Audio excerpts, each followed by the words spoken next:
नमस्कार, आप देख रहे हैं जम्मू परिवर्तन और मैं हूं सिटू सिंह। इस समय हम त्रियाट के अंदर मौजूद हैं। यहां पर अपनी पार्टी ऑफिस का इनॉग्रेशन किया गया और हमारे साथ खास बातचीत करने के लिए मौजूद हैं फॉर्मर मिनिस्टर और वाइस प्रेसिडेंट अपनी पार्टी जम्मू कश्मीर अपनी पार्टी के चौधरी जुल्फकार अली जी। उनसे जानने की कोशिश करेंगे कि हालांकि इलेक्शन का तो कोई पता नहीं, लेकिन शायद मार्च या अप्रैल में जो पंचायती इलेक्शन है उनकी जो सोर्सेज के थ्रू हवाले से हमें पता चला है, उनसे जानने की कोशिश करेंगे कि अपनी पार्टी जम्मू कश्मीर में किस तरीके से आने वाले इलेक्शन में अपना हिस्सा लेगी। सर, आज आप एक दूर दराज एरिया त्रियाट के अंदर पहुंचे हैं, जहां पर बहुत सारे नेता, बड़े बड़े अफसर जो इस समय जिला आयुक्त बहुत सारे आए, जहां पर आने से कतराते हैं क्योंकि सड़कों की हालत आपने देखी होगी। शायद डेवलपमेंट होती तो यहाँ पे हर कोई पहुंचता। तो किस तरीके से देखते हैं कि आने वाले इलेक्शन में लोगों की मुश्किलातों का कैसे? देखिए, मैं आपको एक बात बताऊं कि बदकिस्मती की बात है कि हम बहुत बड़े लोकतंत्र में रहते हैं, बहुत बड़ी जमहूरियत में रहते हैं। जम्मू जो हिंदुस्तान है, हिंदुस्तान के जो एक जमहूरियत है, डेमोक्रेसी है, इसको mother of the democracy in the world कहा जाता है और ये लार्जेस्ट डेमोक्रेसी है दुनिया की। और अनफॉर्चुनेट पार्ट ये है कि यहाँ पिछले 5 साल से कोई चुनी हुई सरकार नहीं है और चुनी हुई सरकार ना होने की वजह से लोगों में और सरकार में एक बहुत बड़ा फैसला पड़ गया है। सड़क टूटी है तो कोई देखने वाला नहीं, एडमिनिस्ट्रेशन जो है उसको कोई अकाउंटेबिलिटी नहीं, वो जवाबदेह नहीं है लोगों के सामने। तो हमें ये लगता है कि ये जो चीज़ें हैं, ये डिस्कनेक्ट जो है ये दूर हो सकता है इलेक्शन से ही। और जब इलेक्शन हो जाएगा, हम नहीं कहते कि हमें ही लोग वोट दे दें या हम ही पावर में आ जाए। जो भी यहाँ सरकार बने, लोगों की सरकार बने, ताकि लोगों की कोई सुनवाई तो हो। यहाँ तो लोगों की सुनवाई करने वाला कोई नहीं है। ऑफिसर साहब आते हैं, वो अपना साल का 2 साल का टर्म निकालते हैं और वो चले जाते हैं, लेकिन लोगों की मुश्किलात वही रहती है। तो हमारा यही कहना है कि हम एक जब दुनिया की सबसे बड़े लोकतंत्र में रहते हैं, यहाँ जल्द अज जल्द इलेक्शन होना चाहिए, असेंबली का इलेक्शन होना चाहिए। ये पंचायतों के इलेक्शन और बीडीसी डीडीसी के इलेक्शन जमहूरियत में गवर्नमेंट का एमएलए का मुतबादल नहीं है, असेंबली का मुतबादल नहीं है। तो हमें उम्मीद है कि आने वाले स्टेट में साल में जो 23 का साल है, ये जम्मू कश्मीर के लिए एक शुभ होगा और जम्मू कश्मीर में इंतखाब भी होंगे, असेंबली के इंतखाब होंगे और जम्मू कश्मीर में लोगों की एक चुनी हुई सरकार होगी। सर, इस समय जिस जगह पे आप खड़े हैं, यहाँ पर एक सिर्फ कम्युनिटी हेल्थ सेंटर, आप देखें मोगला, त्रियाट, नारला, बम्बल, इतना बड़ा एरिया है, लेकिन जहाँ पर एक पीएचसी तक नहीं है।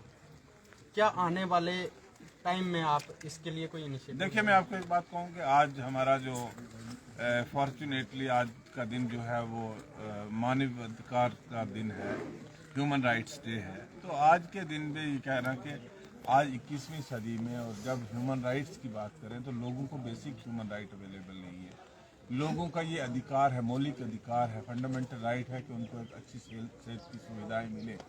लेकिन बदकिस्मती ये है कि जब एक सरकार नहीं, ये एक 5 साल के गैप ने हमारे ज़माने में कुछ चीज़ें क्रिएट हुई थी। मैं नहीं कहूँगा यहाँ कौन एमएलए थे या कौन नहीं थे, we are not here to criticise anybody, but उस ज़माने में जब एक पब्लिक गवर्नमेंट थी, लोगों की आवाज़ सुनी जाती थी। डॉक्टर नहीं था तो डॉक्टर आता था, हॉस्पिटल बनते थे।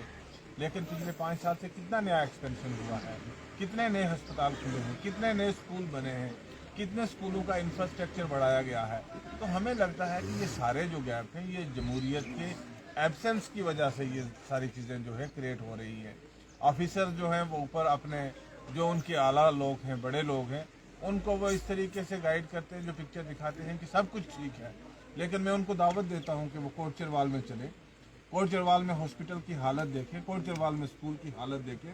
आपका त्रियाट कंपैरेटिवली बेटर होगा। नारला में चल के हालत देखें, ओदन में, पंगलार में चल के हालत देखें कि लोगों की किस हालत में रह रहे हैं।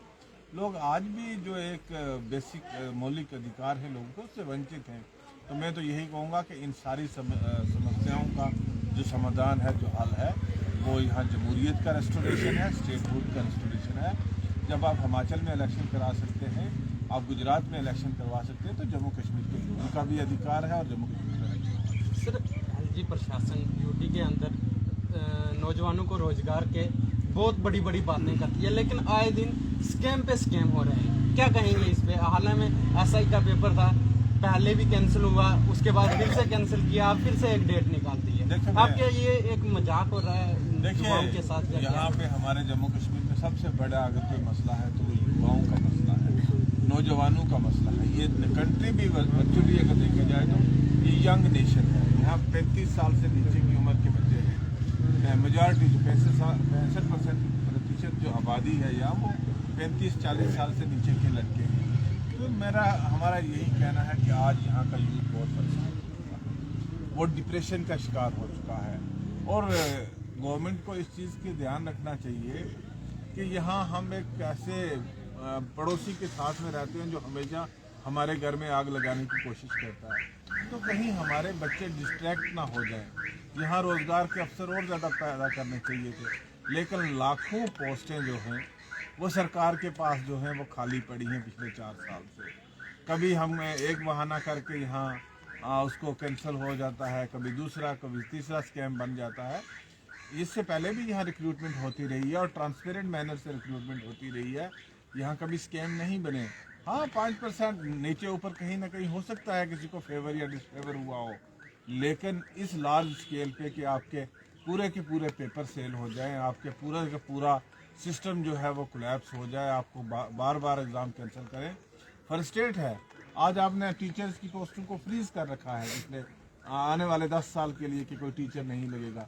आपका पुलिस की सब इंस्पेक्टरों की 850 वैकेंसीज हैं, वो खाली पड़ी हैं।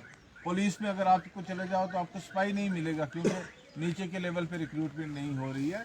तो इससे यूथ डिप्रेस है, फ्रस्ट्रेट है, और जो वालिदैन अपने बच्चों को पढ़ाते हैं, मेहनत करके वहाँ तक पहुँचाते हैं, फिर जब बच्चा उनका रोज़गार लेके नहीं आता तो माँ बाप भी डिप्रेशन का शिकार होते हैं और वो बच्चा घर में उनके सामने एक परेशानी का सबब बन जाता है। तो हम यही सरकार से गुजारिश करेंगे कि ट्रांसपेरेंट मैनर पे और फास्ट ट्रैक बेसिस पे रिक्रूटमेंट होनी चाहिए। आपके पास जितनी पोस्टें, हम तो ये कहते हैं जम्मू कश्मीर एक ऐसी रियासत है, यहाँ कोई प्राइवेट सेक्टर नहीं है कि प्राइवेट सेक्टर में यहाँ पे कोई नौकरियाँ लोगों को मिलेंगी। यहाँ जो है जो सेक्टर है वो सरकारी सेक्टर है और हमारी डिपेंडेंसी सरकारी सेक्टर पे है। सरकारी सेक्टर में और पोस्टें क्रिएट करने की तो ज़रूरत है ही है, लेकिन जो पोस्टें खाली पड़ी हैं, बहुत सारे दफ्तर आप देखोगे दफ्तरों के दफ्तर खाली हो गए हैं लेकिन नई रिक्रूटमेंट नहीं हो रही। तो हमारा यही कहना है, मैंने आज भी एक डिटेल स्टेटमेंट इशू किया है कि रिक्रूटमेंट जो है वो फास्ट है। Thank you. तो ये थे हमारे साथ चौधरी जुल्फकार अली जी, अच्छा बातचीत करने के लिए बहुत सारे मुद्दों पे उनसे बातचीत की। जम्मू कश्मीर अपनी पार्टी का जो ऑफिस था जहाँ पर उसका उद्घाटन किया गया। हमारे साथ भूषण उपल जी भी मौजूद हैं। सर, आज चौधरी जुल्फकार जी जहाँ पर पहुँचे, आपने अपनी पार्टी ऑफिस का उद्घाटन किया, किस तरीके के आश्वासन जहाँ की जनता को मिले आने वाले समय में, क्या उन मुश्किलों के हल होंगे? देखिए, सबसे पहले मैं तो चौधरी साहब का शुक्रिया अदा करूँगा कि वो आज उन्होंने अपना कीमती टाइम निकाला और यहाँ पे आकर के जम्मू कश्मीर अपनी पार्टी का दफ्तर का उद्घाटन किया और हमें जो है यहाँ के 83 लोगों को उन्होंने यहाँ पे एड्रेस किया और अपनी बातें रखी और लोगों की बातें सुनी। इसके साथ मैं आपको बताना चाहूँगा कि पॉलिटिकल निज़ाम में कोई ना कोई एक आना ऐसा होना चाहिए जहाँ पे लोग आ सकें, अपनी बात रख सकें, किसी को बता सकें। तो हमारे यहाँ पे कोई पॉलिटिकल दफ्तर नहीं था। हालांकि मैं डिस्ट्रिक्ट प्रेसिडेंट हूँ जम्मू कश्मीर अपनी पार्टी का, लेकिन मेरा भी दफ्तर नहीं था। तो अब ये हमने अपना ऑफिस खोल दिया है। ये 24 आवर के लिए रहेगा। जब भी कभी भी किसी भी समय लोगों को हमारी ज़रूरत पड़ेगी तो हम अवेलेबल रहेंगे और लोगों का काम करेंगे। पॉलिटिक्स में रह करके हमें हमेशा लोगों के साथ जो है वो इन टच रहना चाहिए और उसके लिए लोगों को भी एक ठिकाना होना चाहिए कि कोई हमें कहाँ पे मिलेगा। तो इसलिए हमें एक ऑफिस की दरकार थी। आज हमने यहाँ पे ऑफिस का आगाज़ किया और मैं अपनी पब्लिक से रिक्वेस्ट करना चाहूँगा कि जब भी कभी भी आपको किसी भी किस्म की कोई मुश्किलात पेश आती है जो एडमिनिस्ट्रेशन के ताई है, तो हम 24 आवर 24 घंटे लोगों की सेवा के लिए तैयार हैं। यहाँ पे बैठे हुए हैं, लोगों के लिए काम करेंगे।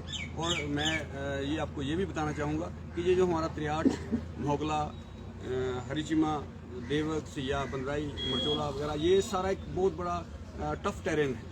तो मैं ये अगर आपको ये कहूँगी जो नई कॉन्स्टिट्यूंसी कालाकोट संतुलनी बनी है, उससे अगर सबसे मुश्किल इलाका और सबसे डिप्राइव इलाका जो है वो ये है, क्योंकि यहाँ से कभी भी कोई पॉलिटिकल आदमी जो है वो आगे नहीं आया है। हालांकि सरपंच लेवल के यहाँ पे हुआ है। तो मैं चाहूँगा कि ये उस हिस्ट्री को जो यहाँ पे एक हिस्ट्री कायम की जाए और यहाँ से लोगों को नुमाइंदगी जो है वो दी जाए और यहाँ के लोगों को यहाँ पे रह करके उनके काम किए जाए। लोगों को कहीं बाहर के दूर दराज के लीडरों के पास ना दौड़ना पड़े और वो यहाँ पे 2 स्टेप पे उनको हर चीज़ का जो है मुश्किलातों का अजाला जो है वो मिले। क्या आने वाले इलेक्शन में अपनी पार्टी अपनी सरकार बनाने का दावा करती है? देखिए, आने वाले इलेक्शन में पॉलिटिकल पार्टी किस लिए है? पॉलिटिकल पार्टी का मकसद ही यही है, सरकार बनाना और लोगों के लिए काम करना। हमारा बुखारी साहब की इस अदालत में मैं आपको ये दावे से कहूँगा कि आने वाले टाइम में जब भी इलेक्शन सरकार करवाती है तो अपनी पार्टी जो है वो इलेक्शन करवाती है तो अपनी पार्टी जो है वो सरकार बनाएगी और लोगों के लिए काम करेगी। तो ये थे भूषण उपल जी।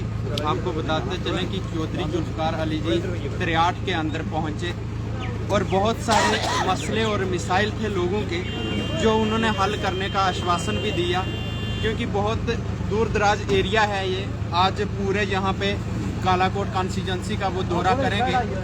63 के अंदर अपनी पार्टी ऑफिस का उद्घाटन किया और लोगों को भी ये आश्वासन दिया कि अगर किसी भी प्रकार की आपको परेशानी होगी तो 24 घंटे ये जो हमारा ऑफिस है वो जनता की खिदमत के लिए खुला रहेगा।